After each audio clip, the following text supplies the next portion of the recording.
नमो अरिहंताणं नमो सिद्धाणं नमो आयरियाणं नमो वज्रायाणं नमो लोये सवसाहूणम्।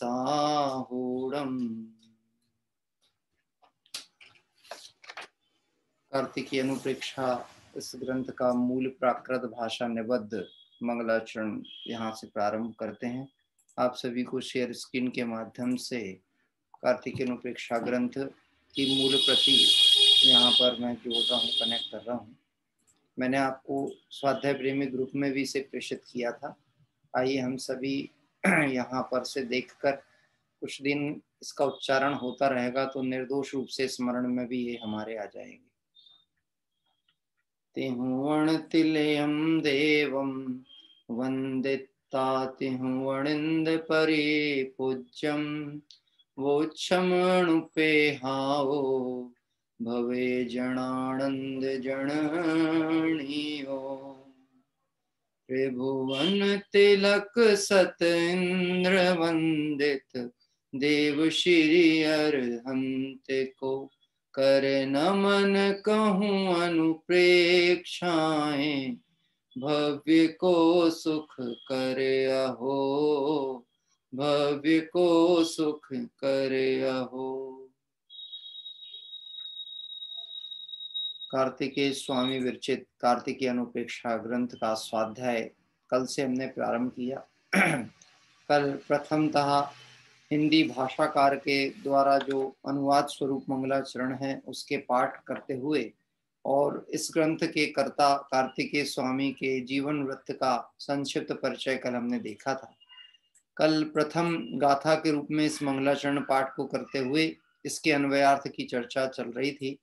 अन्वयार्थ की बात एक बार करते हुए भावार्थ के क्रम में आगे की ओर चलते हैं। यहाँ पे स्वामी का कार्तिकेय स्वामी सर्वप्रथम तीन लोक के नाथ ऐसे त्रिभुवन तिलक तीन भुवनों के इंद्रों से पूज्य देव को नमस्कार करके भव्य जीव को आनंद उत्पन्न करने वाली अनुप्रेक्षाएं कहूंगा ऐसी प्रतिज्ञा करते हैं। हम आचार्य कुंद स्वामी के समय सार में भी यदि ऐसी बात देखें मंगलाचरण स्वरूप जब ये चर्चा आती है तो कुंद आचार्य भी ऐसा ही कहते हैं, मैं एकत्व व्यक्त आत्मा को अपने निज वैभव से दिखाऊंगा, मैं दिखाऊंगा तो तुम देखना। क्या कह रहे हैं? मैं दिखाऊंगा तो तुम देखना। ऐसे ही आचार्य कार्तिकेय स्वामी कहते हैं कि मैं भव्य जीवों को आनंद उत्पन्न करने वाली अनुप्रेक्षाएं कहूंगा। मैं कहूंगा तो हमारा कर्तव्य क्या है कि हमें उसे सुनना और अवधारण करना चाहिए। ऐसे मंगलाचरण स्वरूप इष्ट देव को मंगल स्मरण करते हुए यहाँ पर यह विषय प्रारंभ होता है। भावार्थ का पाठ हम कल प्रारंभ करने वाले थे। आइए यहाँ से विषय को आगे जोड़ते हैं। भावार्थ, यहाँ देव ऐसी सामान्य संज्ञा सो क्रीड़ा रति विजिगित्सा द्युति स्तुति प्रमोद गति कांति इत्यादि क्रियाएं करे उसको देव कहते हैं। देखिए देव की संज्ञा में यहाँ पर बताया गया है देव किसे कहते हैं। तो देव में ये गुण देखने को आते हैं। कौन कौन से? क्रीड़ा, रति, विजिगीषा, द्युति, स्तुति, प्रमोद, गति, कांति इत्यादि क्रियाएं, उनको देव कहते हैं। जो सामान्यता तो चार प्रकार के देव या कल्पित देव भी गिने जाते हैं। देखो ये जो अभी लक्षण बताए ना, ये वास्तव में देव संज्ञा जिन पे लागू है उनके लक्षण बताएं। ये सच्चे देव के लक्षणों की चर्चा नहीं चल रही। यद्यपि उनमें से कुछ लक्षण सच्चे देव में भी घटित होते हैं, लेकिन यहाँ पर अभी जो देव संज्ञा है जगत में जिन्हें देव के रूप में माना जाता है या जो चतुर निकाय के देव होते हैं अपने जैन मत के अनुसार, उनके देव में यह रूप देखने को मिलता है। कौन कौन सा? क्रीड़ा, रति, विजिगित्सा, द्युति, स्तुति, प्रमोद, गति और कांति। एक क्रम से इसकी चर्चा भी आगे आने वाली है। एक एक लक्षणों को बताया जाएगा। क्रीड़ा मतलब होता है कौतूहल वश कार्य करना, रति यानी प्रेम, विजिगित्सा यानी जीतने की इच्छा, द्युति मतलब प्रकाश, स्तुति मतलब स्मरण, स्तुति यानी पाठ आदि स्मरण होना, प्रमोद मतलब आनंद, गति मतलब गत्यमानपना और कांति मतलब होता है तेज, इत्यादि क्रियाएं देवों में होती हैं। तो सामान्यतः तो 4 प्रकार के देव या कल्पित देवों में भी, जगत में जो काल्पनिक देवों की कल्पना की गई है उनमें भी ऐसे कोई लक्षण घटाने का प्रयास किया जाता है। उनसे भिन्नता दिखाने के लिए, यानी कार्तिकेय स्वामी यहाँ जिन्हें नमस्कार करके जिस इष्ट देव को मंगल स्मरण कर रहे हैं, उन्हें इन देवों से भिन्न दिखाने के लिए एक विशेषण दिया गया, त्रिभुवन तिलकम। क्या विशेषण दिया है? हे प्रभु, आप त्रिभुवन तिलक हैं, क्योंकि जगत में जो अन्य देव हैं उनमें जो लक्षण दिखते हैं उनसे आप भिन्न हैं, ऐसे त्रिभुवन तिलक, ऐसा विशेषण दिया। इससे अन्य देव का व्यवच्छेद यानी निराकरण हुआ। जैन मत में सिद्धांत की या अपनी बात की स्थापना करने के लिए कोई विशेषण के द्वारा वस्तु का परिचय कराया जाता है, और जब वह विशेषण निर्दोष हो और लक्ष्य में पाया गया हो तो लक्ष्य के अलावा जो अलक्ष्य होते हैं वह स्वयं ही दृष्टि से ओझल हो जाते हैं। यहाँ देव शब्द के द्वारा जो 3 भुवन के नाथ, 3 भुवन के तिलक हैं, 3 भुवन के इंद्रों से पूज्य हैं, ऐसे देव को नमस्कार किया कार्तिकेय स्वामी ने। तो बात आएगा, ऐसे देव कौन हैं? जो त्रिभुवन तिलक हैं, कि जो चतुर्निकाय के देव हैं उनमें ये विशेषण नहीं घटता, और जो कल्पित हिंसा आदि पोषक क्रियाओं में लगे हुए हैं, राग विकल्पों में लगे हैं, विषयों में लगे हैं, उनमें भी ये लक्षण नहीं घटता। यह लक्षण सिर्फ किस में घटता है? वीतरागी जिनेंद्र भगवंत में ही घटता है। कौन सा? त्रिभुवन तिलक। कहां पर विराजमान है? अरहंत परमात्मा है। कहाँ विराजमान है? सिद्ध भगवान कहाँ विराजमान है? कि अरहंत भगवान तो समोषण आदि में, पर सिद्ध कहाँ विराजमान है? कि 3 लोक के शीर्ष पर। क्या कह रहे हैं? कहां पर विराजमान है? 3 लोक के शीर्ष पर। तो त्रिभुवन तिलक, जैसे मस्तक पर लगाया हुआ तिलक सारे शरीर में उच्च स्थान को प्राप्त करके शोभा को पाता है, ऐसे हे प्रभु, आप भी त्रिभुवन तिलक विशेषण के कारण अन्य देवों के उन लक्षणों से भिन्न हैं, और 3 लोकों में इंद्रों के द्वारा भी आप पूजनीय हैं, वंदनीय हैं, नमस्कार करने योग्य हैं। ऐसे वीतरागी भगवंत को नमस्कार करके मैं अनुप्रेक्षाएं कहूंगा। ये प्रतिज्ञा यहाँ पर कार्तिकेय स्वामी ने की। उनसे भिन्नता दिखाने के लिए तिहुवणिंद परिपूज्यम, त्रिभुवन इंद्रेंद्र परिपूज्यम, ऐसा विशेषण दिया, जिससे 3 भुवन के इंद्रों द्वारा भी पूज्य ऐसा जो देव है उसको नमस्कार किया। 2 लक्षण बताए। कौन कौन से?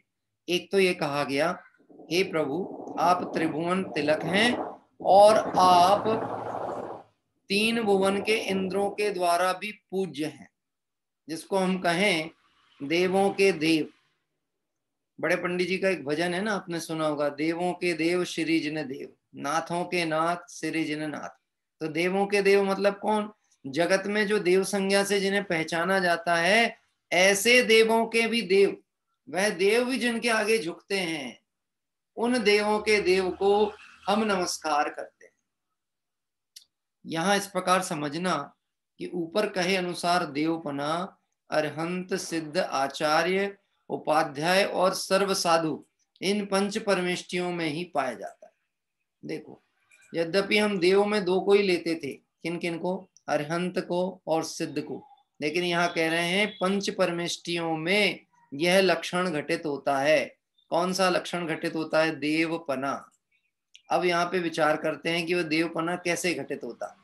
कि 5 परमेष्टियों में आचार्य, उपाध्याय और साधु, तो अभी मनुष्य पर्याय के ही जीव हैं, और मनुष्य पर्याय के ही नहीं कहें, हम कहें कि उनके परिग्रह रहित पना तो है पर देह सहित पना है। ऐसे के देवपना कैसे घटित होगा? तो इसकी चर्चा आगे यहाँ करेंगे। क्योंकि परम स्वात्म जनित आनंद सहित क्रीड़ा। अब देखना, जो लक्षण देवों में बाहर बताए थे वह लक्षण वीतरागी 5 परमेष्टियों में घटाएंगे। पहला, क्रीड़ा करते हैं। क्रीड़ा करते हैं मतलब आनंद करते हैं, खेलते हैं। काय में खेलते हैं? हाँ, काय में खेलते हैं?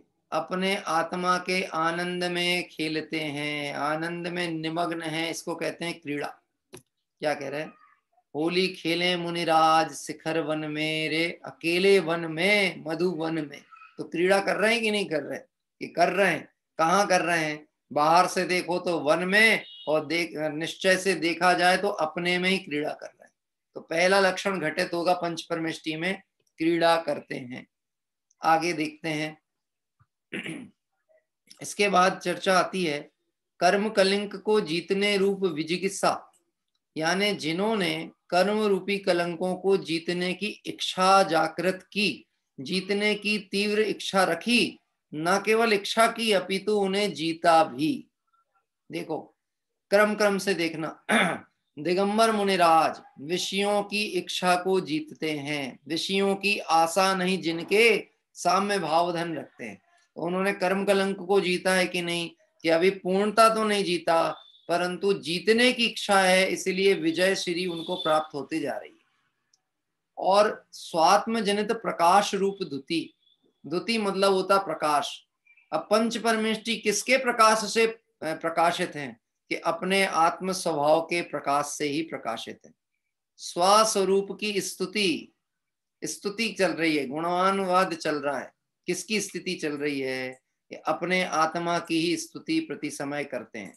दिन रात आत्मा का चिंतन, मृदु संभाषण में वही कथन। अब ये दिन रात आत्मा का चिंतन स्तुति है। इसकी स्तुति है अपनी स्तुति, पंच परमेष्टि की स्तुति है। अरहंत सिद्ध आचार्य पाठक साधु हैं परमेष्टि पर्ण, सब आत्मा की अवस्थाएं आत्मा ही है शरण। जो आत्म स्वरूप की स्तुति करता है वही पंच परमेष्टि का सच्चा भक्त है, वही पंच परमेष्टि की स्तुति करता है। ऐसे विशेषणों के द्वारा कार्तिकेय स्वामी यहाँ वीतरागी भगवंतों को, पंच परमेष्टि को स्मरण कर रहे हैं। तो अपने ही प्रकाश से जो प्रकाशित है, स्वस्वरूप की स्तुति में है, स्वरूप में परम प्रमोद है। प्रमोद मतलब आनंद। कहाँ आनंद है? अपने स्वरूप में ही आनंद है। तो निरंतर वो कहाँ निमग्न है? पंच परमेष्टि कहाँ लगे हुए हैं? उनका उपयोग कहाँ है? कि बहिर्मुखता को छोड़कर स्वरूप में ही निमग्न है। और यह निमग्नता जैसे जैसे बढ़ती चली जाती है, वैसे वैसे मुनि अवस्था में श्रेणी आरोहण करते हुए अरिहंत और सिद्ध दशा की प्राप्ति होती है। स्वरूप में परम प्रमोद। लोकालोक में व्याप्त रूप गति। बोलो, अभी एक प्रश्न करते हैं। दिगंबर मुनिराज के तो गमनागमन क्रिया बहुत कम, अरहंत आदि के भी देखा जाए तो समोशरण सहित विहार होता है।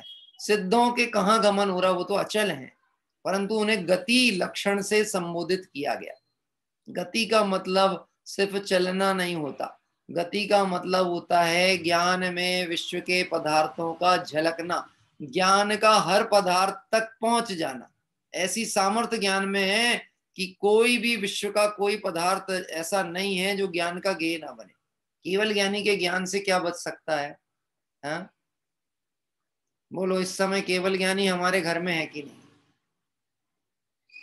है? कैसे हैं? अरे उनके ज्ञान में हमारा घर झलक रहा कि नहीं झलक रहा, हमारी आत्मा झलक रही कि नहीं, हमारे होने वाले परिणाम झलक रहे कि नहीं, तो उनका प्रवेश हमारे घर तक है। क्या कह रहे हैं? तो गति लक्षण उनमें घटित होता है। आगे की ओर बढ़ते हैं। देखिए एक एक लक्षणों की चर्चा यहाँ कर रहे हैं।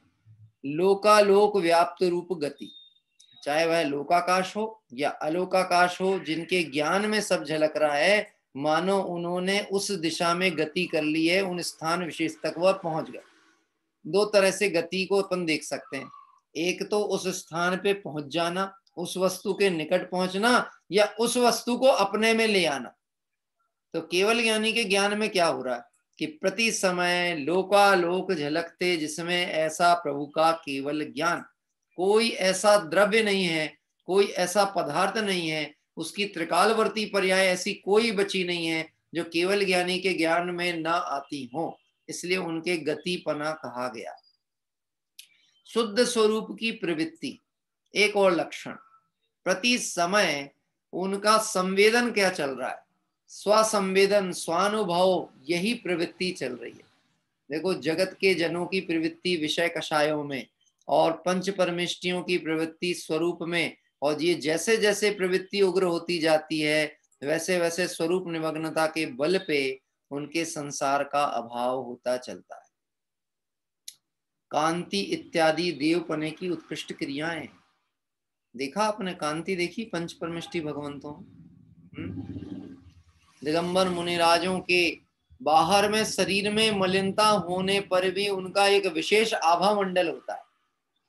हाँ, उनका ऐसा प्रभाव होता है कि जगत जन को उनके शरीर की मलिनता नहीं दिखती, अपितु उनके अंदर की पवित्रता के कारण से वह उन पे आकर्षित और प्रभावित हुए बिना रहते नहीं। मन की पवित्रता यानी अंदर का प्रकाश बाहर तक फैल रहा है, बाहर भले गंदा है शरीर।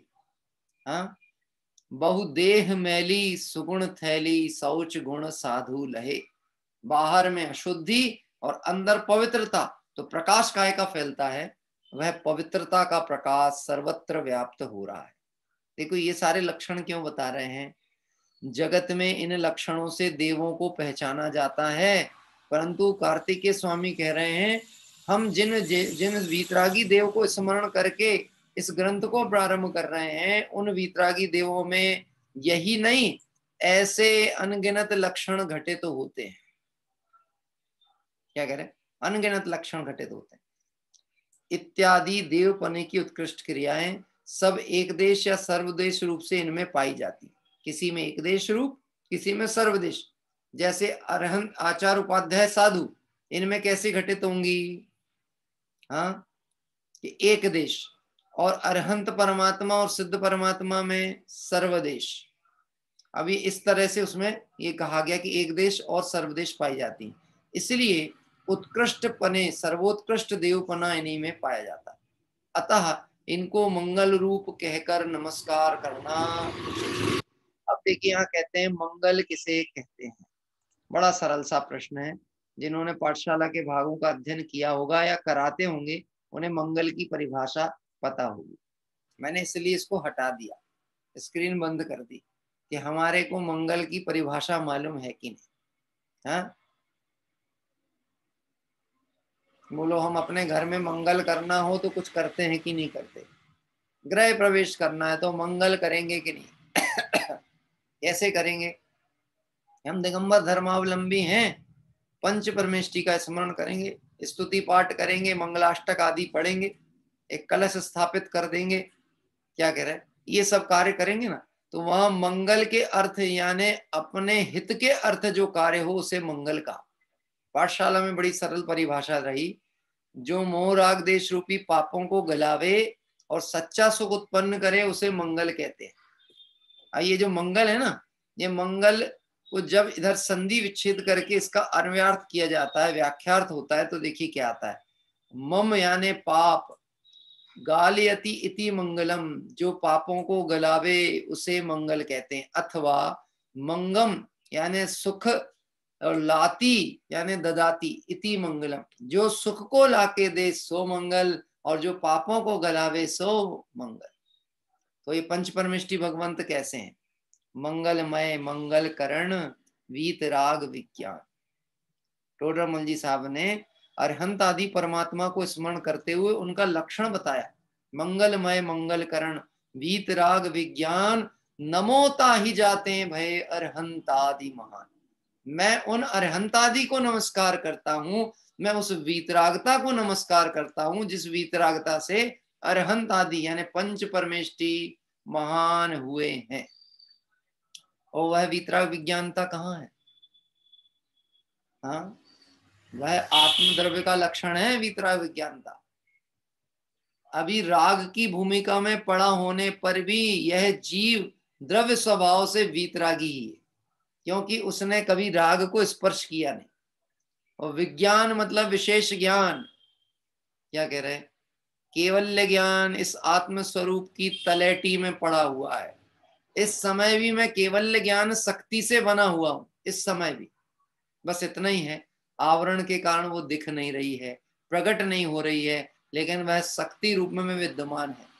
जैसे वर्षा ऋतु में सूर्य के ऊपर बादलों का आवरण आ जाए तो सूर्य का प्रकाश धरती पर नहीं आ पाता, लेकिन क्या सूर्य प्रकाश रहित हो गया।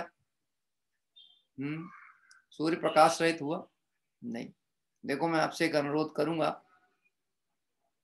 कि संध्याकालीन स्वाध्याय अपन करते हैं ना, हमारे शरीर में थकान होती है तो वो हमारी चेहरे पे झलकने लगती है। आपके नहीं, मेरे चेहरे पर भी झलकेगी आपको अगर थकान है तो। हमको स्वाध्याय के लिए कहना चाहिए मानसिक रूप से तैयार होकर के बैठना है और ये समझ करके चलना है ये स्वाध्याय कि हम भली प्रकार उपयोग लगा के एक बार जिनवाणी अभ्यास कर लें। ऐसा क्रम हमारा निरंतर चलता रहे तो भी ये वर्तमान पर्याय हमारे लिए बहुत अल्प है। हम उपलब्ध जिनवाणी का अभ्यास भी नहीं कर पाएंगे, इतना अल्प समय है हमारे पास। क्या कह रहे हैं? इसलिए प्रमाद आए ऐसा कुछ भी कार्य ना हो सके, उसके लिए सावधानी रखना।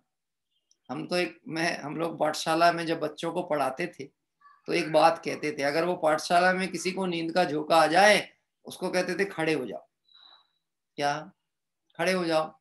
अच्छा एक काम करो, एक चक्कर लगा के आओ पाठशाला के कमरे के बाहर। तो मैं आपसे पूछता हूँ ये सब प्रयोजन क्या था खड़े करने का? घूम के आओ। अरे इतना ही नहीं, उनको कहते थे जाओ नीचे से पानी पी करके आओ। तो क्यों बोलते थे? हाँ, कि यहाँ जिस प्रयोजन की चर्चा चलने वाली है, जिस वितरा विज्ञानता की है, वह समझ में आना चाहिए और यदि उपयोग शिथिल होगा तो वो बात समझ में नहीं आएगी। और आप समझना, कार्तिकेय स्वामी का कार्तिकेय अनुप्रेक्षा बहुत सरल ग्रंथ है, बहुत आसानी से समझ में आने वाला ग्रंथ है। अगर इसमें भी प्रमाद रहा, उपयोग शिथिल रहा, तो विशेष ग्रंथों का अभ्यास करने की पात्रता नहीं जग पाएगी। इसलिए मैं ऐसा तो नहीं कहूंगा दिन में सोना चाहिए, पर दिन में अपने पुरुषार्थ को इतना नहीं खो लेना चाहिए कि रात्रि में स्वाध्याय के समय प्रमाद आ जाए। कुछ अपनी ऊर्जा आत्मार्थ की भावना से बचा के रखना ही चाहिए। क्या? हाँ, नहीं तो दिन भर अपन लुटे पिटे जैसे हो जाएं। लुटे पिटे मतलब समझ रहे हैं? खूब खूब परिश्रम किया, मर पच के परिश्रम किया, और अपनी बात का समय आया तो ऐसा लगा जैसे कोई लोरी सुना रहा हो और नींद का झोंका आ गया। यद्यपि जिनवाणी ऐसे ही है। क्या कह रहे? जिनवाणी है तो जगाने वाली, लेकिन इसके श्रवण मात्र से ऐसी शांति का वेदन होता है कि किसी किसी को प्रमाद भी आ जाता है। श्रवण की शांति है वो, अनुभव की नहीं। अनुभव की शांति में तो नींद उड़ जाए और जागृतता आ जाए। आइए इस तरह से थोड़ा सा कोई को प्रमाद ना आए इसलिए मैंने बात कही। यहाँ कहते हैं मंगल कहा उसे जो कि पापम गालियति इति मंगलम, अथवा मंगम यानी सुखम, और लाती यानी ददाती इति मंगलम, जो सुख को लाके दे सो मंगल है। मम अर्थात पाप उसको गलावे नाश करे, तथा मंग अर्थात सुख उसको लाती ददाती अर्थात दे उसको मंगल कहते हैं। ऐसे देव को नमस्कार करके शुभ परिणाम होते हैं, जिससे पापों का नाश होता है और शांत स्वभाव रूप सुख की प्राप्ति होती है। मैं पाठशाला के आधार पे एक प्रश्न आपसे पूछता हूं। पंच परमेष्टियों के मार्ग के अनुसरण का क्या अर्थ है? पंच परमेष्टि की शरण का अर्थ क्या है? ये प्रश्न है, आपको यदि याद हो तो पाठशाला में जहां नमोकार मंत्र का पाठ आया है वहां पे ये प्रश्न डाला गया, पंच परमेष्टि की शरण का क्या अर्थ है? देखो जरूरी नहीं है कि आप वो पुस्तक में जो लिखा है वैसा ही बताएं, परंतु हम अपने स्वविवेक से भी जितना आगम अभ्यास है उस अनुसार भी तो बात कह ही सकते हैं ना। बोलो पंच परमेष्टि की शरण का क्या अर्थ?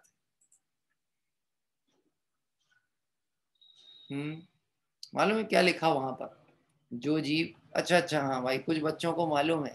भरत भाई क्या है, बच्ची उसने हाथ उठाया है, चलो पूछते हैं क्योंकि पाठशाला के बच्चे होंगे इसलिए उन्हें उत्तर मालूम होगा। हाँ बोलो बेटा अनम्यूट करके। पंच परमेष्टि का मतलब अरिहंत, सिद्ध, आचार्य, उपाध्याय और सर्व साधु। बहुत अच्छा, ये तो ठीक है, ये पांच परमेष्टि के नाम हो गए। हम ये पूछ रहे हैं इनकी शरण का क्या अर्थ है? इनका इनकी सहारा। शरण का हम्म। हाँ वापस बोलना। हाँ बोलो बोलो, कोई बात नहीं। इनकी शरण का क्या अर्थ है? हाँ, शरण का क्या? हाँ, आप लाइफ लाइन ले सकते हो। कौन सी लाइफ लाइन? अरे मम्मी पापा दादा दादी सब। अरे हाँ, मालूम है, उनको मोह में आप लाइफ लाइन दिखते हो, हमारे बच्चे हमारे बच्चे, और अपने को उनके द्वारा सच्चे देवशाद गुरु का अपने माता पिता की पहचान करना। देखो मैं आपसे एक बात कहता हूँ, अच्छा है, कोई बात नहीं, जो भी प्रयास किया उसके लिए आभार। यहाँ पर कहते हैं पंच परमेष्टि की शरण का क्या अर्थ है। मैं पाठशाला की वही लाइन बोलूंगा जो वहां लिखी है। जो जीव इन पंच परमेष्टियों को पहचान कर उनके बताए हुए मार्ग पर चलता है, वह जीव आत्मा की शरण प्राप्त करता है। आत्मा की शरण प्राप्त करना ही पंच परमेष्टि की शरण, ये शब्द लिखे हैं वहां। क्या कह रहे हैं? आत्मा की शरण प्राप्त करना ही पंच परमेष्टि की शरण है। अब यहाँ कह रहे हैं जो जीव इन पंच परमेष्टियों को स्मरण करता है, इनकी भक्ति करता है, उसका मंगल होता है। अब मंगल में क्या होता है? ऐसे देवों को नमस्कार करने से शुभ परिणाम होते हैं, और शुभ परिणाम होने से पापों का नाश होता है। बोलो जगत में ऐसा कौन जीव है जो पापों का नाश ना करना चाहे? पुण्य तो सब चाहते हैं, ये तो ठीक है, पर पाप को कोई नहीं चाहता, पाप का उदय कोई नहीं चाहता। हर जीव चाहता है पाप का नाश हो जाए। हम और आप भी क्या चाहते हैं? पाप का नाश हो जाए ना, ये तो चाहते हैं कि नहीं चाहते हैं? बिल्कुल निश्चित चाहते हैं, इसमें घबराने की जरूरत नहीं है, बिल्कुल पाप से रहित होना चाहते हैं। परंतु जब अध्यात्म की शैली में इसकी चर्चा की जाएगी, आश्रव परिणाम की रुचि ये पाप कहा गया। क्या कह रहा है? आश्रव परिणाम की रुचि, इसको पाप कहा। अब वह आश्रव चाहे शुभाश्रव हो या अशुभ आश्रव हो, दोनों पाप कहे जाते हैं। लेकिन अभी जहां पंच परमेष्टि का स्मरण किया गया है, वहां पर सर्व पापों का नाश होता है उनके स्मरण से। वीतरागी के नमस्कार करने से पापों का नाश होता है, और शुभ परिणामों से जीव को शांति का अनुभव होता है, और शांत स्वरूप की सुख की प्राप्ति होती है। इस अर्थ को लेकर के यहाँ पंच परमेष्टि का स्मरण किया गया। आगे की ओर बढ़ते हैं। अनुप्रेक्षा का सामान्य अर्थ बार बार चिंतन करना होता है। अब चूंकि ग्रंथ प्रारंभ होने वाला है ना, तो इसका प्रारंभिक विषय वस्तु स्पष्ट की जा रही है। अनुप्रेक्षा किसे कहते हैं? अनुप्रेक्षा का अर्थ होता है बारंबार चिंतन करना। घर परिवार में भी हम बार बार कोई चीज चिंतन करते हैं क्या? हाँ, करते कि नहीं करते? ये माताएं बहनों को चिंतन होता कि नहीं होता? अनाज खत्म होने लगा, शक्कर खत्म हो रही है, तेल खत्म हो रही, तेल खत्म हो रही, तेल। अब वो बार बार अपने श्रीमान जी से कहेंगी, क्या कहेंगी? हाँ, कि खत्म हो जाएगी तब लाओगे क्या, जल्दी लेकर के आओ। तो वो कहेंगे अभी कितनी रखी? तो बोले अभी तो रखी है, तुम वो मत सोचो कितनी रखी है। और बार बार बार बार बार बार, तो बार बार क्यों कहा जाता, मुझे बताओ। ये बोले साहब ये ऐसे ढीले लोग हैं, इनको बार बार नहीं कहो तब तक असर ही नहीं पड़ता। तो क्या कहते हैं? बार बार बार बार। अनुप्रेक्षा मतलब बार बार। अनादि संस्कार इस जीव को मोह का ऐसा पड़ा हुआ है, जब तक संसार का स्वरूप अनित्य अशरण एकत्व अन्यत्व रूप से बार बार विचार नहीं करे, तब तक इसका यह मोह ढीला पड़ने वाला नहीं है, तब तक इसकी विषयों की रुचि कमजोर पड़ने वाली नहीं है। इसलिए अनुप्रेक्षा किसे कहा? जिसे बार बार चिंतन किया जाए। वह चिंतन अनेक प्रकार का है, उसके करने वाले अनेक हैं। क्या कह रहे हैं? अनेक प्रकार का चिंतन होता है और करने वाले अनेक हैं। 12 भावनाओं में अनित्य अशरण संसार एकत्व अन्यत, इसका अलग अलग विस्तारीकरण वर्णन होगा, लेकिन उनसे भिन्नता दिखाने के लिए भव्य जनानंद जननियो, भव्य भव्य जनानंद जननी ऐसा विशेषण दिया। 12 भावना किसे कहते हैं? अनुप्रेक्षा किसे कहते हैं? जैसे मैंने अभी एक उदाहरण दिया, माताएं बहनों के बार बार किसी काम को कहना भी अनुप्रेक्षा है, लेकिन यहाँ वह अनुप्रेक्षा नहीं। यहाँ अनुप्रेक्षा उसे कहते हैं जो भव्य जीवों को आनंद उत्पन्न करने वाली हो। हाँ, मुनि सकल व्रति बड़ भागी, भव भोगन ते वैरागी, वैराग्य उपावन माई, चिन्हते अनुप्रेक्षा भाई, वैराग्य के आनंद को उत्पन्न करने के लिए माता के समान है। कौन? 12 भावना। इसलिए कार्तिकेय स्वामी यहाँ भव्य जीवों को आनंद उत्पन्न करने वाली ऐसे विशेषण के द्वारा अब 12 भावना कहेंगे। इसलिए मैं स्वामी कार्तिकेय जिन भव्य जीवों के मोक्ष होना निकट आया हो उनको आनंद उत्पन्न करने वाली ऐसी अनुप्रेक्षा कहूंगा। अब मैं आपसे कहता हूं, एक ग्रंथ का स्वाध्याय करने की हमको इच्छा है कि नहीं? ये है। ये बातें सुन के हमें आनंद होता है कि नहीं? होता है। संसार स्वरूप जान करके संसार में क्या अप्रयोजन भूत है और क्या प्रयोजन भूत, इसका ज्ञान होता है कि नहीं? होता है। आज सुबह की चर्चा में ध्यान रखना, जीवादि प्रयोजन भूत तत्व, अजीव तत्व भी प्रयोजन भूत है। आश्रव, संवर, निर्जरा, ये भी प्रयोजन भूत है। पर कैसे प्रयोजन भूत हैं कि कुछ हे प्रयोजन भूत है, कुछ गे प्रयोजन भूत हैं, कुछ उपादेय प्रयोजन भूत हैं, पर हैं प्रयोजन भूत। ऐसे लोग चिंताएं तो बहुत करते हैं, परंतु आचार्य देव यहाँ जिस अनुप्रेक्षा की चर्चा कर रहे हैं वह अनुप्रेक्षा भव्य जीवों को आनंद देने वाली है। और कौन से भव्य जीवों को आनंद देगी? जिनके मोक्ष होना निकट आया हो। अब आप ये समझ लेना, हमको भगवंतों की वाणी सुन करके, अनित्य अशरण भावनाओं की चर्चा सुन करके दुखी ना हो करके सुख की झलक दिखने लगे, यानी समझना हम भव्य जीव है।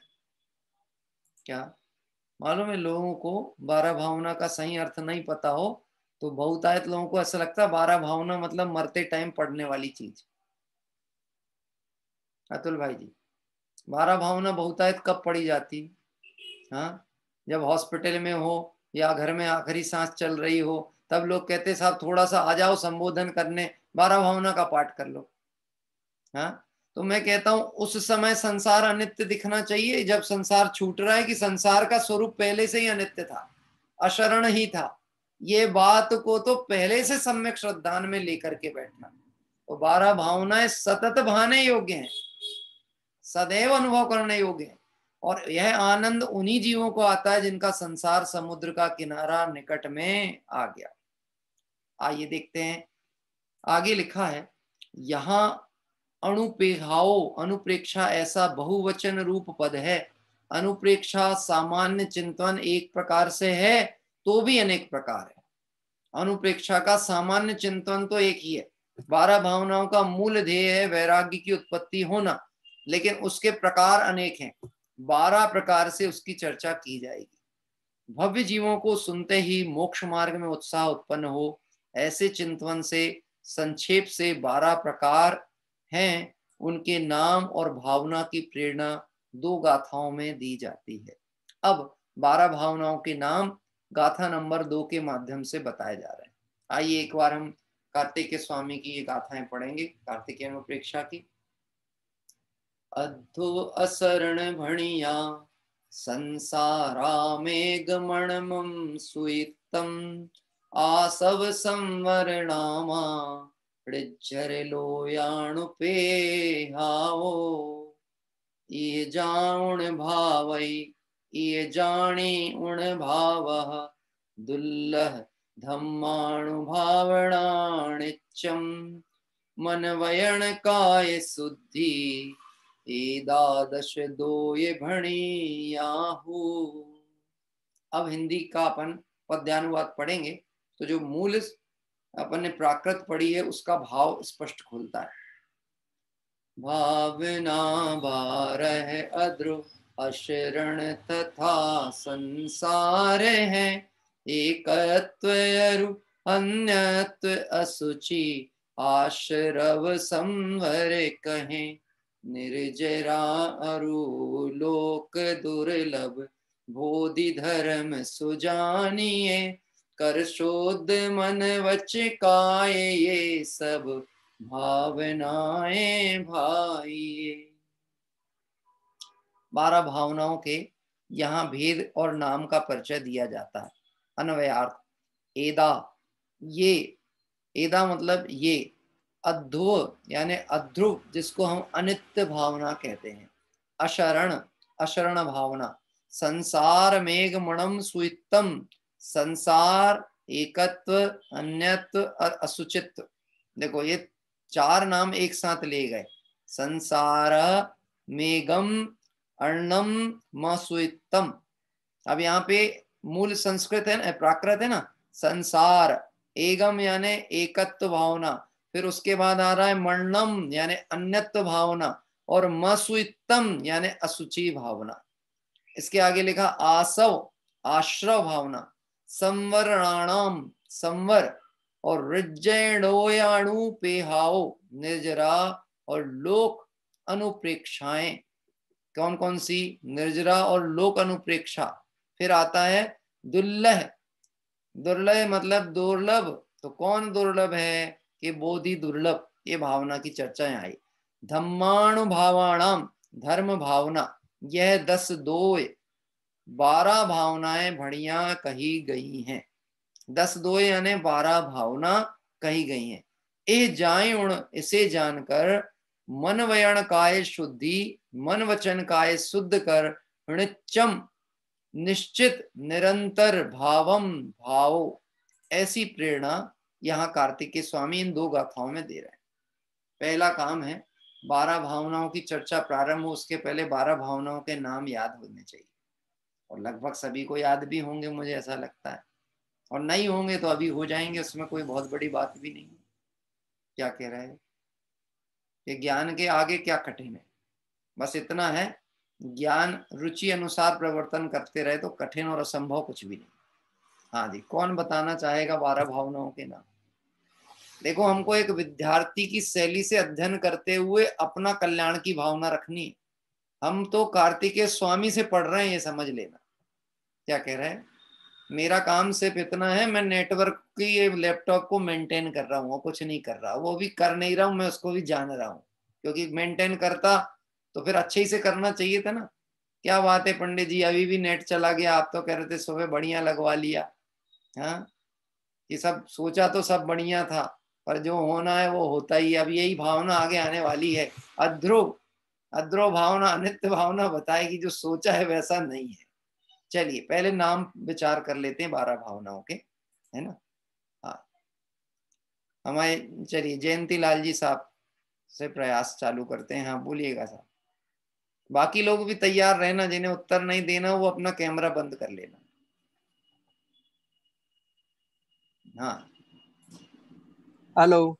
हाँ जी बोलिएगा। हेलो, क्या बात? आवाज आ रही है? आती आती है। हाँ बोलता हूँ।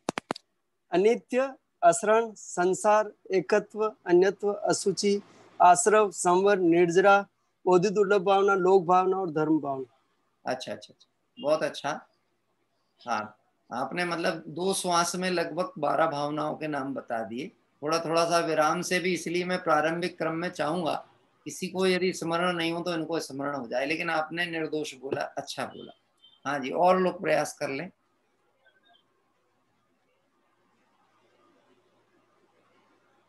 हाँ, अतुल भाई बोलिएगा।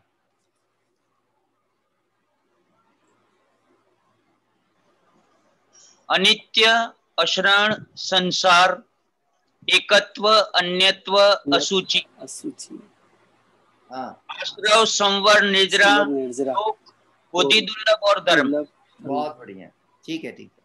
आप लोग अपने अपने माइक अब म्यूट कर लिया करिए, है ना। मैं यदि से यहाँ से चूक जाऊं तो आप खुद ही म्यूट करिया करें, ताकि उसके इको ना होए आवाज। और कोई लोग प्रयास करें, क्योंकि हम ऐसा अध्ययन इस ढंग से करेंगे ना तो हमारा उत्साह भी वर्तन करेगा और हमारा उस विषय के प्रति जागृति भी रहेगी। नहीं तो एक बात होती है, एक होता है वक्ता और एक होते हैं श्रोता। तो वक्ता का काम होता है बोलना और श्रोता का काम है सुनते सुनते, और कभी झोंका आए तो सो भी जाना।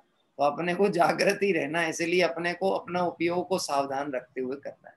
हाँ जी, प्रयास करिए। गलती हो जाए तो बिल्कुल चिंता नहीं करना, गलती होगी तो गलती सुधरेगी, गलती ज्ञान में आएगी तो सुधर जाएगी। और यदि हम वो झूठी इज्जत के चक्कर में बैठे रहे कि नहीं बना तो लोग क्या कहेंगे, इतनी उम्र हो गई अभी तक नहीं बनता, ये चक्कर में हम ज्ञान से वंचित क्यों रहे? क्या कह रहे हैं? हाँ जी बोलिए। अभी हाँ हमारे विद्या जी जो हैं कोटा से, पवन जी साहब के घर परिवार से माता जी हैं शायद। हाँ माता जी है ना। हाँ हाँ सही। हाँ चलिए बताइए। अन्यत्व, अशुचि, संसार, क्रम से एकत्व, बोलिए, क्रम से जो क्रम है वहां से बात चालू करिए। अन्यत्व अध्रुव, होती है। अध्रुव, हाँ चलिए। अन्यत्व, अशुचि, एकत्व, संसार, अशुचित्व और आश्रव, संवर, निर्जरा, लोक, बोधि दुर्लभ और धर्म भावना। ठीक है, आप थोड़ा सा फिर से अच्छे से याद करिएगा, हो जाएगी आपको याद, है ना। हाँ, क्रम से। लेकिन देखिए हम लोग पाठशाला में जब पढ़ते थे ना, अक्रम चीज स्वीकृत नहीं होती है। क्या कह रहे हैं? किसी से पूछा पांडवों के नाम बताओ, हाँ, एक युधिष्ठिर था, एक अर्जुन था, एक नकुल था और एक दो और थे।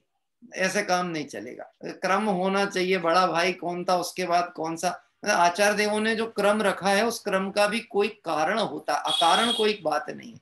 ये अभी अपन जब चर्चा होगी तो क्रम का भी विषय ज्ञान अपने को आएगा कि क्यों इस क्रम में रखी गई बात। ठीक है, चलिए एक आध जन और प्रयास करें। अभी अपन 2-3 दिन तक ये जब तक याद नहीं हो जाएंगी तो बीच बीच में पूछते रहेंगे। प्रांजल भाई शुरू की 5-6, चलो प्रयास करो। हाँ बोलो। अनित्य, अशरण, संसार, एकत्व, अन्यत्व, अशुचि, आश्रव, संवर, निर्जरा, बोधि दुर्लभ, बोधि दुर्लभ, लोक, बोधि दुर्लभ और धर्म भावना। बहुत बढ़िया, बहुत बढ़िया। ठीक है, इतना सहयोग के साथ में आज पहले दिन काम हो गया है। 1-2 दिन बाद सहयोग की आवश्यकता प्रतीत नहीं होगी और वो अभ्यास क्रम में आ जाएगा निश्चित। चलिए, और भी लोगों के भाव हैं तो हम आज भाव किसी के भी नहीं रोकेंगे, क्योंकि वो हमारे कम से कम नाम स्मरण तो पहले प्रारंभ हो।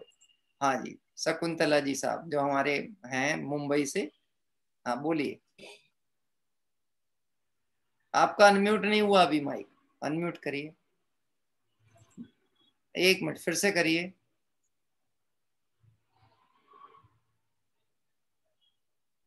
हाँ बोलिए अब। संसार, नहीं, एकत्व, फिर गलत हो गया।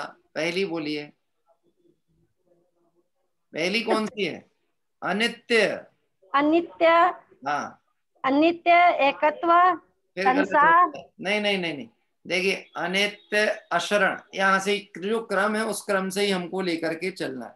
अनित्य, अशरण, संसार, संसार, एकत्व, अन्यत्व, अशुचित्व, आश्रव, संवर, निर्जरा, लोक, अनुप्रेक्षा, बोधि दुर्लभ, धर्म भावना। हाँ ठीक है, कोई बात नहीं, आपने देख के पढ़ा। अनुप्रेक्षा 12 भावना का नाम है ना। यहाँ पे वहां पे वो अनुप्रेक्षा 12 भावनाओं में से एक नहीं है, पूरी भावनाओं को अनुप्रेक्षा कहा गया है। इस तरह 12 भावनाओं के नाम है। आप बिल्कुल निश्चित ही अभी इसको रटना पड़ेगा। थोड़ा सा 1-2 बार 4 बार पढ़ेंगे तो याद हो जाएगी। पहले तो नाम याद हो, फिर उसके बाद में उनका विषय प्रतिपादन प्रारंभ होने वाला है। कठिन कुछ भी नहीं है, अभ्यास करने से सब कुछ सरल होता है। करत करत अभ्यास के जड़मती होत सुजान, और रस्सी आवत जात ही सिल पर पड़त निशान। क्या कह रहे हैं? हाँ हाँ, तो थोड़ा सा उस अभ्यास में कोई हमारे युवा भाइयों में प्रयास करना चाहे तो।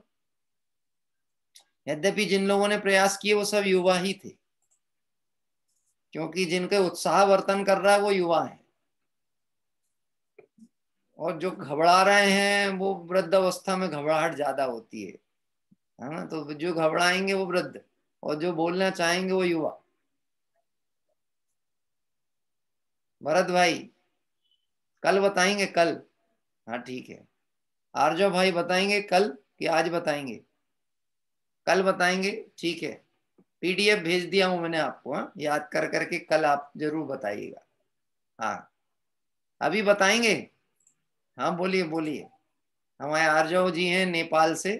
हाँ अनित्य, अशरण, संसार, एकत्व, अनित्य, अशुचि, आश्रव, संबर, निर्जरा, लोक, बोधि दुर्लभ और बोधि धर्म। दुर्लभ, धर्म। बहुत बढ़िया, बहुत अच्छा। बहुत अच्छा प्रयास आपने किया।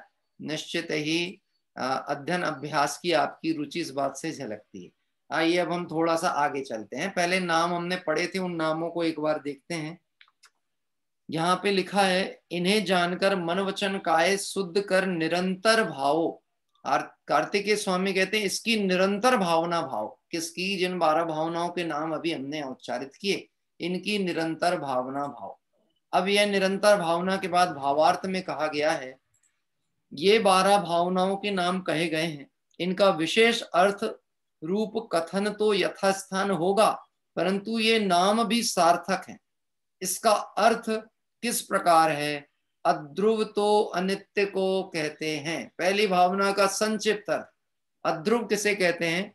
अनित्य को अध्रुव कहते हैं। नित्य अनित्य अरु एक अनेक, सुना है शब्द? हाँ, नित्य और अनित्य। तो अध्रुव को क्या कहा गया? अनित्य। अध्रुव मतलब होता है जो कि स्थिर ना हो। क्या कह रहा है? जो स्थिर ना हो उसको। जैसे पर्याय, तो पर्याय कैसी होती है? अनित्य। और द्रव्य कैसा होता है? नित्य। बात कर रहे हैं? अभी ये सब विस्तृत चर्चा आएगी, अभी तो एक एक शब्द में कहा जा रहा है। अध्रुव तो अनित्य। जहां कोई शरण नहीं हो सो अशरण। अशरण की परिभाषा क्या? जहां कोई शरण ना हो तो अशरण। बोलो, इस जगत में कोई शरण है कि नहीं है? ये है।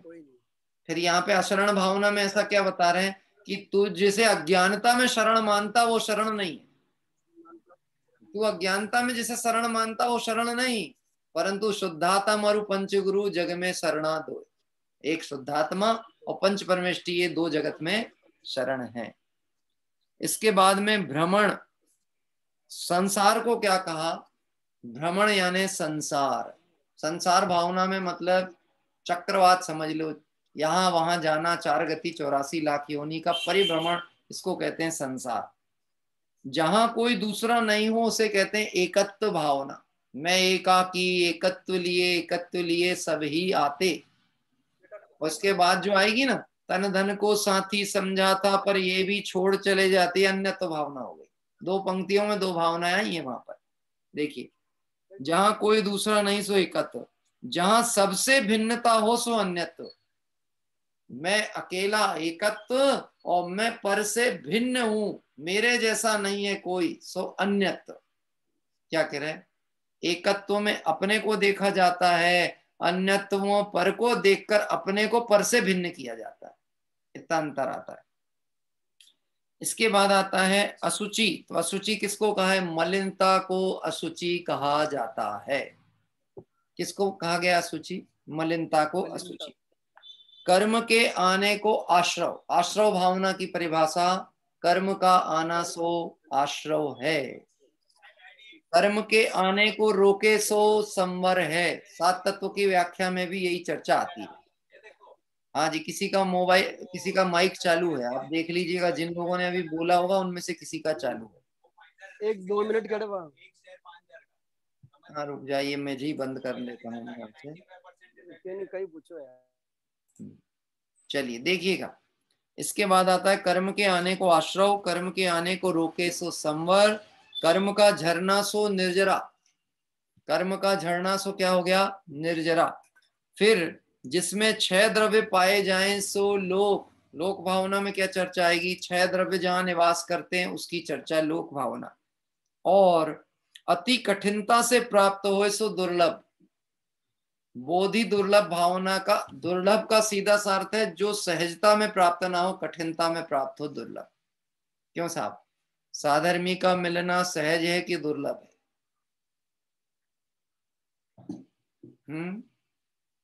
सहज है कि दुर्लभ है? और रागी द्वेषियों का मिलना, यात्रा करने जाओ ट्रेन में, कहीं भी बैठे हो, आपको विखताओं की चर्चा करने वाले, राग द्वेष की चर्चा करने वाले, लड़ने झगड़ने वाले आसानी से मिल जाएंगे। कोई स्थितिकरण करे, तत्व की चर्चा करे, परिणामों की संभाल करे, ऐसे साधर्मी का मिलना इस पंचम काल में दुर्लभ है। लेकिन यहाँ जिस दुर्लभ भावना की बात अब आने वाली है वो बोधि दुर्लभ, यानी ज्ञान के समान कोई अन्य वस्तु दुर्लभ नहीं। आगे आया है संसार से उद्धार करे ऐसे वस्तु स्वरूप आदि को धर्म कहा गया। धर्म की परिभाषा क्या? यो धर्योत्तमी सुखे। धर्म किसे कहते हैं? रत्नकर्ण शावकाचार्य का प्रथम मंगलाचरण। देश्यामि समीचीनम धर्मम कर्म निवर्हणम संसार दुखता सत्वान यो धर्य उत्तमे सुखे। जो वस्तु स्वरूप तत्व विचार हमें उत्तम सुख प्रदान करे सो धर्म। जैन धर्म किसे कहते हैं?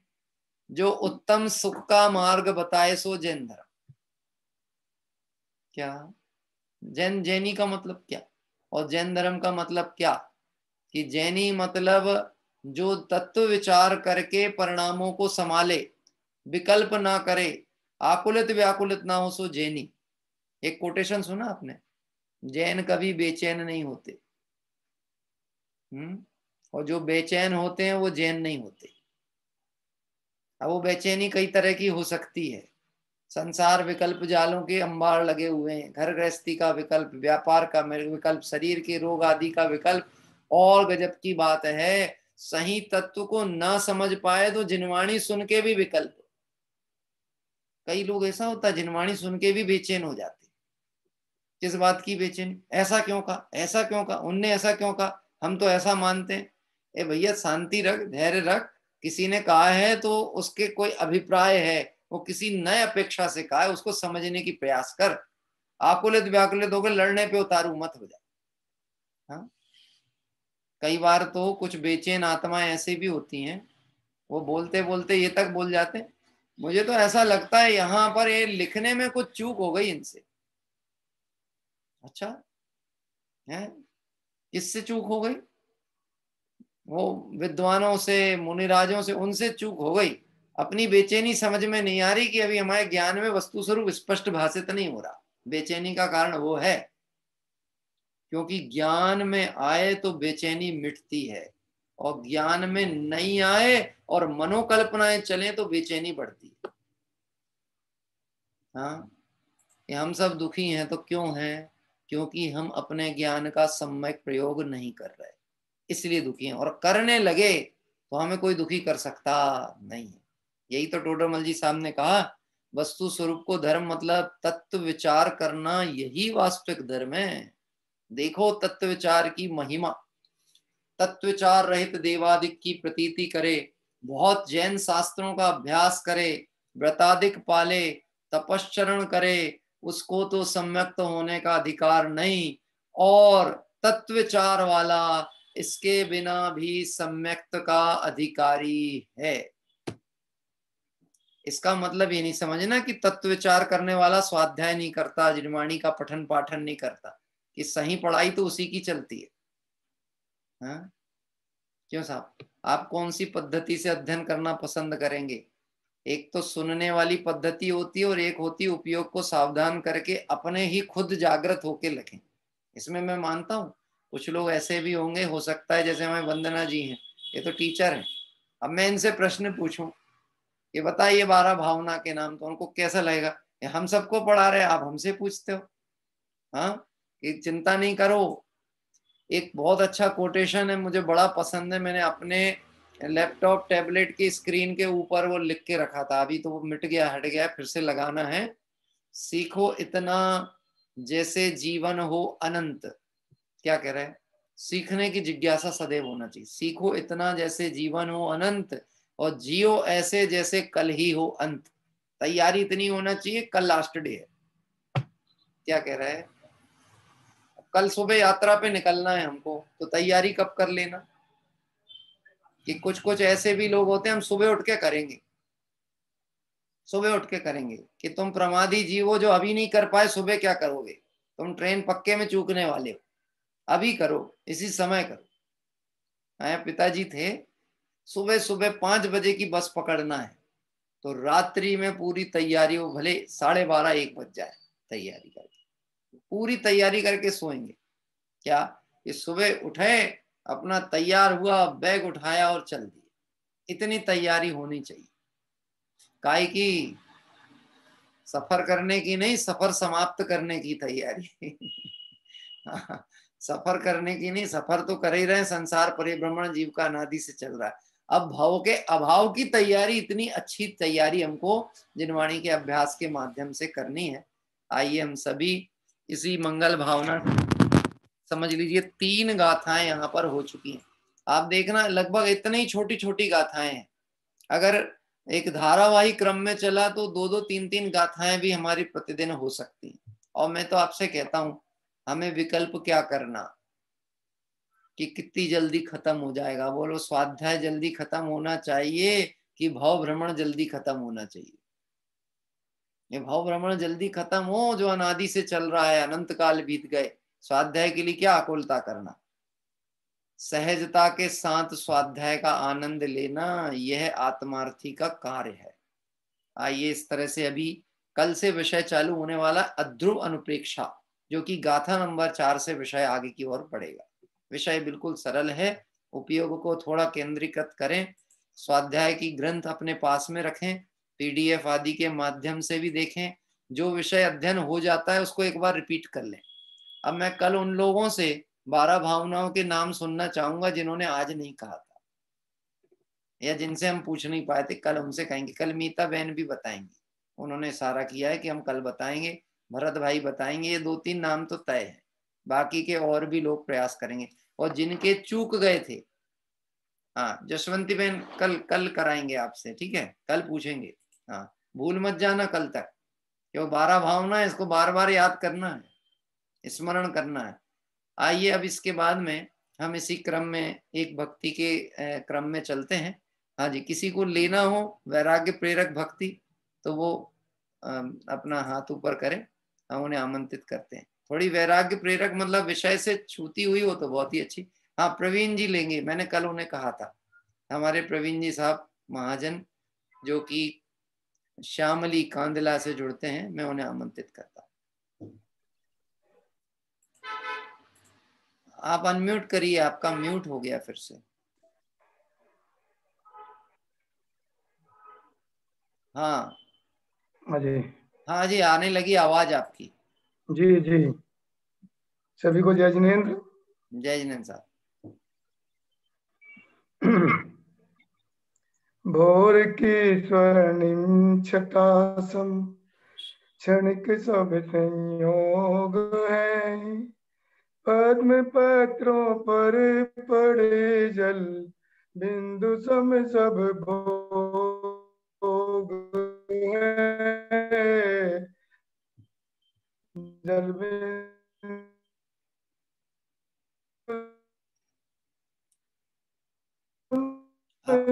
भोग है, आनंद कर विकट काल कराल की, विकट काल कराल की। 4 लाइनें और दूसरी बात उससे है। मैं हूँ वही शुद्धात्मा, चैतन्य का मार्तंड हूँ। प्रवीण जी, आपका जहां आप बैठे हैं वहां नेटवर्क थोड़ा कमजोर लग रहा है। आनंद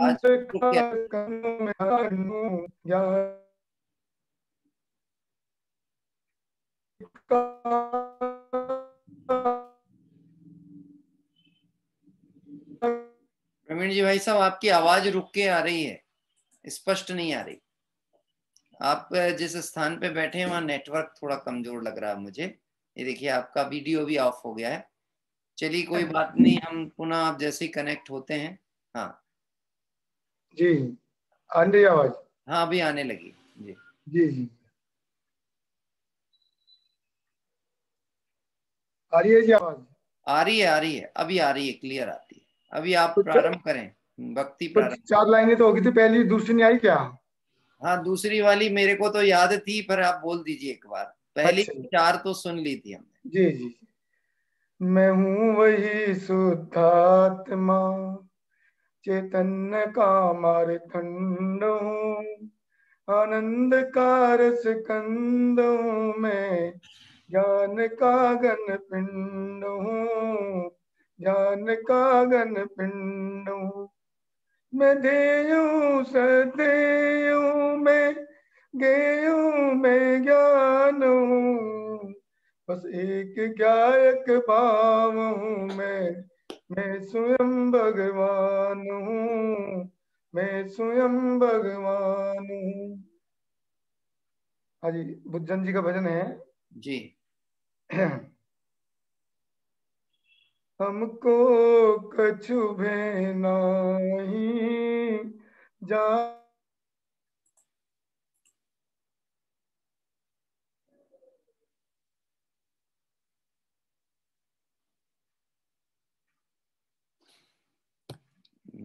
शायद नेटवर्क थोड़ा सा डिस्टर्ब हो रहा है उनके यहाँ से, स्पष्ट आवाज नहीं आ पा रही थी। बुद्धन जी का उन्होंने भजन प्रारंभ किया था, हमको कछु भय ना ही रहो रे, जान लियो संसार, जो निगोद में सोही, मुझ में सोही मोक्ष मझार।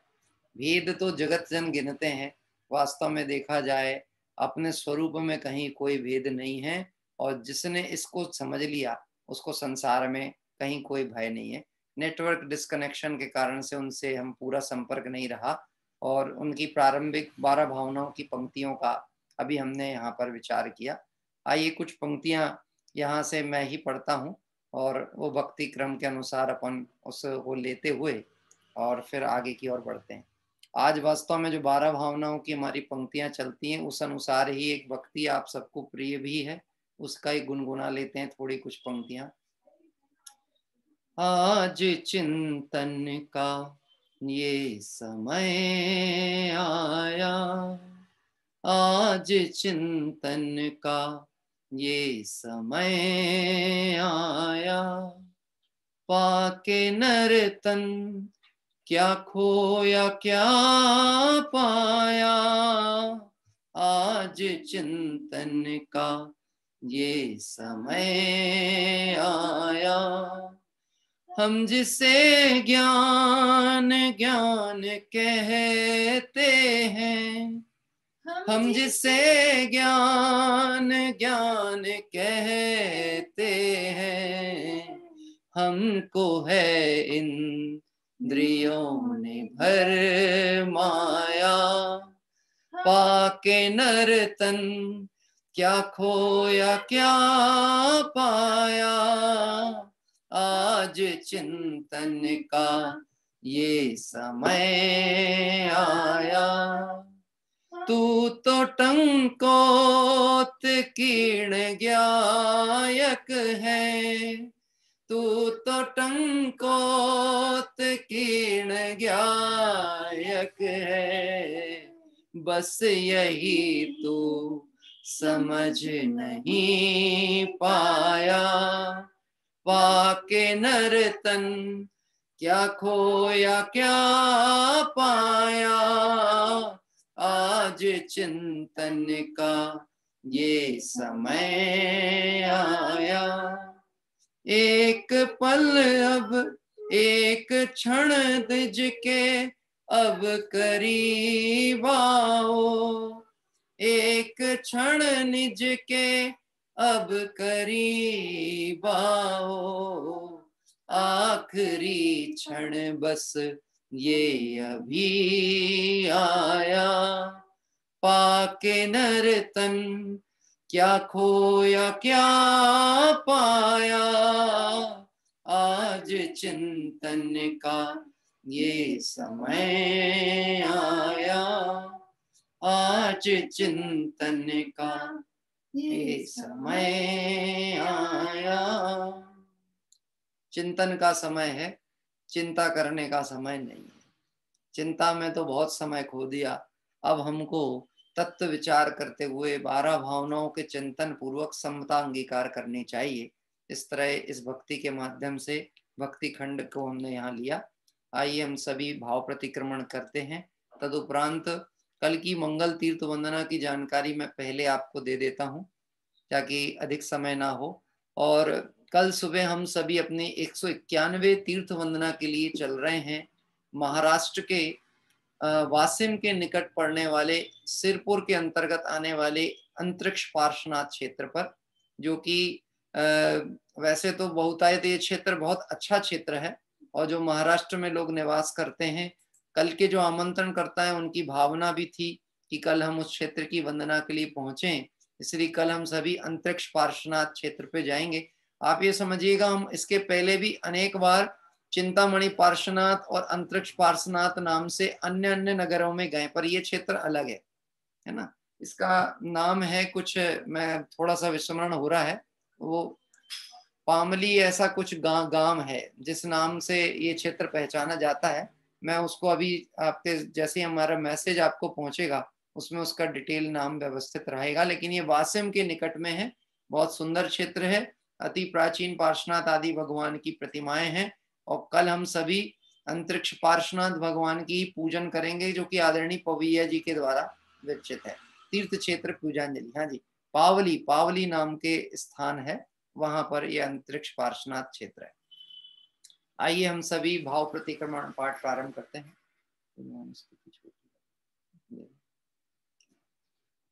हे अरहंत प्रभो, मुझसे मन वचन काय द्वारा कृत कारित अनुमोदना द्वारा समरंभ समारंभ आरंभ द्वारा क्रोध मान माया लोभ द्वारा प्रमाद इत्यादि विभावों द्वारा इस भव में या पूर्व भव में सच्चे देव शास्त्र गुरु की अभिनय हुई हो, व्रतों में अतिक्रम व्यतिक्रम अतिचार अनाचार दोष लगाया हो, एकेंद्रिय से लेकर पंचेंद्रिय तक किसी भी जीव की हिंसा हुई हो, विराधना हुई हो, दिन या रात में लगाए सर्व दोषों का पश्चाताप व्यक्त करता हूं, क्षमा मांगता हूं, वह मेरे सभी दोष मिथ्या हों, मैं मुझ में रहूं, इस प्रकार मैं इन सभी दोषों का प्रायश्चित करता हूं। ओम नमः सिद्धेभ्यः। आइए इस तरह से तीर्थ क्षेत्र की वंदना और भाव प्रतिक्रमण के उपरांत हम सभी माँ जिनवाणी को यह स्तुति पाठ के माध्यम से स्मरण करते हैं।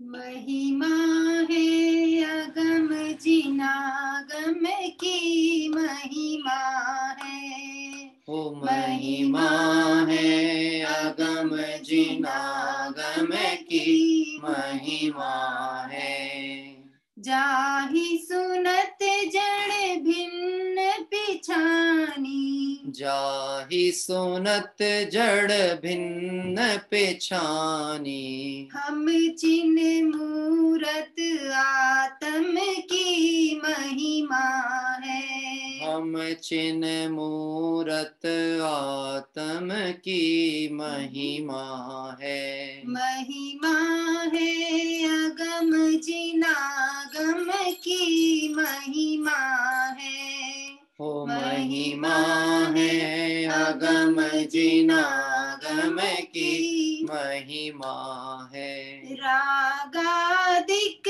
दुख कारण जाने, रागादिक दुख कारण जाने, त्याग बुद्धि दीनी भ्रम की महिमा है, त्याग बुद्धि दीनी भ्रम की महिमा है, महिमा है अगम जिनागम की महिमा है, महिमा है अगम जिनागम की महिमा है, ज्ञान ज्योति जागी और अंतर, ज्ञान ज्योति जागी और अंतर, रुचि बाड़ी पुनि शम दम की महिमा है, रुचि बाड़ी पुनि समदम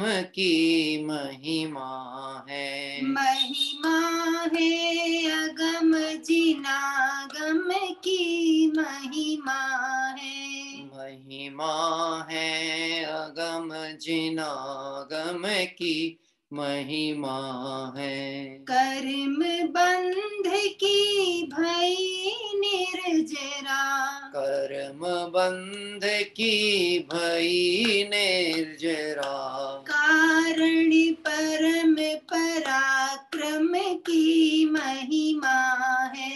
कारण परम पराक्रम की महिमा है। महिमा है अगम जिनागम की महिमा है। ओ महिमा है अगम जिनागम की महिमा है। भाग चंद शिव लालच लाग्यो, भाग चंद शिव लालच लाग्यो, भाग चंद शिव लालच लाग्यो, भाग चंद शिव लालच लाग्यो, पहुँच नहीं है जह जम की महिमा है। हो पहुँच नहीं है जह जम की महिमा है। महिमा है अगम जिनागम की महिमा है। हो महिमा है अगम जिनागम की महिमा है। भागचंद शिव लालच लाग्यो, पहुँच नहीं है जह जम की महिमा है। भागचंद जी को उस मुक्ति का भाव जगा है जहाँ पर जन्म मरण का कोई विकल्प ही नहीं है, जहाँ यमदूत भी नहीं पहुँच सके। ऐसे मोक्ष भाव की भावना भाते हुए माँ जिनवाणी का सुंदर स्तुति पाठ भागचंद जी कृत स्तुति के द्वारा हमने किया। आइए हम सभी णमोकार मंत्र पाठ पूर्वक काय उत्सर्ग करते हैं। णमो अरिहंताणम, णमो सिद्धाणम, णमो आयरियाणम, णमो वच्छायाणम, णमो लोए सब साहूणम, णमो अरिहंताणम, णमो सिद्धाणम, णमो आयरियाणम, णमो वच्छायाणम, णमो लोए सब साहूणम, णमो अरिहंताणम, णमो सिद्धाणम, णमो आयरियाणम, णमो वच्छायाणम, णमो लोए सब साहूणम। जय बोली द्वादशांग में जिनवाणी माता की जय हो। जय बोली अनंतानंद सिद्ध भगवंतों की जय हो। जय बोली वीतरागी जैन शासन की जय हो। जय बोली कार्तिकेय स्वामी मुनि भगवंत की जय हो। इस तरह से हम सभी कार्तिक अनुप्रेक्षा के माध्यम से 12 भावनाओं का चिंतन करते हुए संसार शरीर भोग के सम्यक स्वरूप को जानकर इस संसार से विरक्त हों और अपने स्वरूप में अनुरक्त हों, इसी मंगल भावना से अभी की स्वाध्याय सभा को विराम लेते हैं।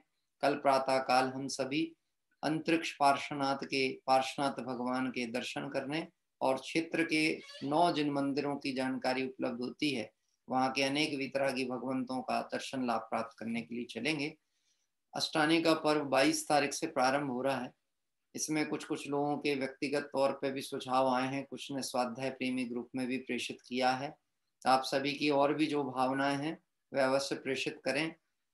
भावनानुसार कोई सहज व्यवस्था यदि बन पाती है तो वैसा भी कुछ विचार हम सभी कर रहे हैं। हमारे जो स्वाध्याय परिवार के कुछ अभिन्न सदस्य हैं, प्रमुख लोग हैं, उनसे भी विचार विमर्श मंत्रण करके फिर हम जो भी कार्यक्रम होगा, और नहीं तो कम से कम हमारा तीर्थ वंदना क्रम तो चलता ही है, जैसा भी कार्यक्रम होगा उतने ही समय के अनुसार, मतलब समय अवधि को अधिक नहीं बढ़ा करके उसी समय अवधि में यदि अष्टानी का पर्व का कुछ उपक्रम किया जा सकता हो जिससे कि हमारी विशेष आराधना भी हो सके और सामाजिक जो भी कार्य चल रहे हैं, मंदिरों आदि की गतिविधियां भी डिस्टर्ब ना हो, ऐसा कुछ भाव हो तो आप सभी अपने विचार प्रेषित कर सकते हैं। व्यक्तिगत भी प्रेषित करें ताकि हम उस अनुसार कुछ विचार करके यदि कुछ संभव होगा तो वह कार्यक्रम सूचित करेंगे। सभी मंगल आराधना के सुंदर पथ पे लगकर आत्म कल्याण करें, इसी भावना से विराम लेते हैं। सभी को जय जय।